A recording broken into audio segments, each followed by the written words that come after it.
بسم اللہ الرحمن الرحیم الحمد للہ رب العالمین والصلاة والسلام علی سید المرسلین وعلی آلہ وصحبہ اجمعین وبعد۔ محترم حضرات و خواتین، آرٹیفیشیل بال یا ناخن کے لگانے کی وجہ سے وضو یا غسل پہ کیا اثر مرتب ہوگا، آج اسی کو بیان کیا جائے گا۔ آپ کو یہ معلوم ہے کہ وضو میں چوتھائی سر کا مسح کرنا فرض ہے اور پورے سر کا مسح کرنا سنت ہے،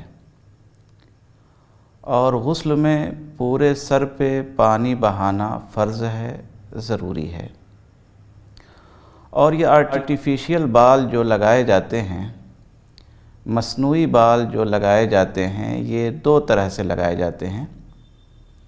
ایک طریقہ تو یہ ہے کہ ان بالوں کو سر میں پیوست کر دیا جاتا ہے، آسان لفظوں میں کہا جائے تو بالوں کی روپائی کر دی جاتی ہے۔ یہ بال پھر آسانی سے نہ تو نکالے جا سکتے ہیں اور نہ لگائے جا سکتے ہیں، بلکہ اسے دوبارہ لگانے کے لیے سرجری کی ضرورت ہوگی۔ ظاہر ہے کہ اس طرح جو بال لگا دیے جائیں، یعنی ان کو سروں میں پیوست کر دیا جائے، تو پھر وہ اصل بال کے حکم ہوں گے۔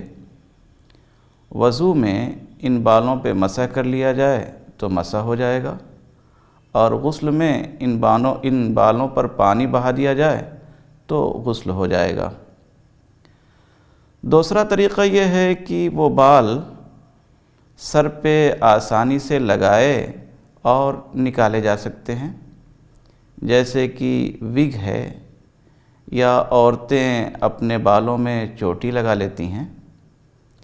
اس طرح کے بال آسانی سے لگائے بھی جا سکتے ہیں اور آسانی سے نکالے بھی جا سکتے ہیں۔ لہذا وضو میں مسح کرتے ہوئے ان بالوں کا نکالنا ضروری ہے۔ چوتھائی سر کا مسح فرض ہے، ان بالوں کو نکالے بغیر یہ فرض ادا نہیں ہوگا۔ اسی طرح سے پورے سر کا مسح سنت ہے، اور سنت کی تکمیل کے لیے پورے سر سے ان بالوں کا نکالنا ضروری ہوگا۔ اسی طرح سے غسل میں پورے سر پہ پانی بہانا ضروری ہے، اور ان بالوں کے ہوتے ہوئے اگر سر تک پانی نہ پہنچے تو پھر ان بالوں کا نکالنا ضروری ہوگا۔ واضح رہے کہ وگ ہو یا چوٹی ہو، اس کے لیے انسانی بالوں کا استعمال کرنا درست نہیں ہے، حدیث میں اس سے منع کیا گیا ہے۔ اللہ کے رسول صلی اللہ علیہ وسلم نے ان لوگوں پہ لعنت کی ہے جو انسانی بالوں کو اس مقصد کے لیے استعمال کرتے ہیں۔ دوسرا مسئلہ ہے آرٹیفیشیل دانت کا، اور آپ کو یہ بھی معلوم ہے کہ وضو کے اندر کلی کرنا، منہ میں پانی ڈالنا، یہ سنت ہے، اور غسل کے اندر کلی کرنا فرض ہے۔ اور یہ دانت بھی دو طرح کے سے لگائے جاتے ہیں۔ ایک طریقہ تو یہ ہے کہ یہ دانت جبڑے میں، مسوڑھے میں فٹ کر دیے جاتے ہیں، ان کو آسانی سے لگایا یا نکالا نہیں جا سکتا ہے۔ تو اس طرح کے جو دانت ہوں گے وہ اصل دانت کے حکم میں ہوں گے، یعنی ان دانتوں کے ہوتے ہوئے کلی کر لیا جائے تو وضو میں کلی کرنے کی جو سنت ہے وہ ادا ہو جائے گی۔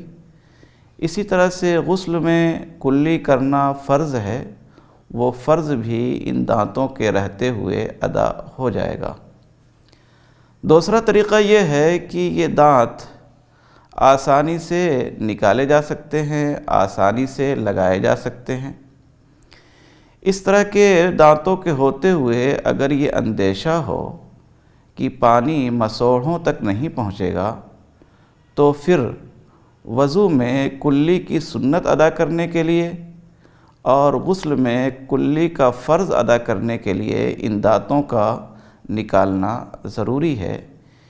ان دانتوں کے ہوتے ہوئے وضو میں کلی کی سنت ادا نہیں ہوگی اور غسل میں کلی کا فرض ادا نہیں ہوگا، اس لیے ضروری ہے کہ ان دانتوں کو نکال لیا جائے اور پھر مسوڑھوں تک پانی پہنچایا جائے۔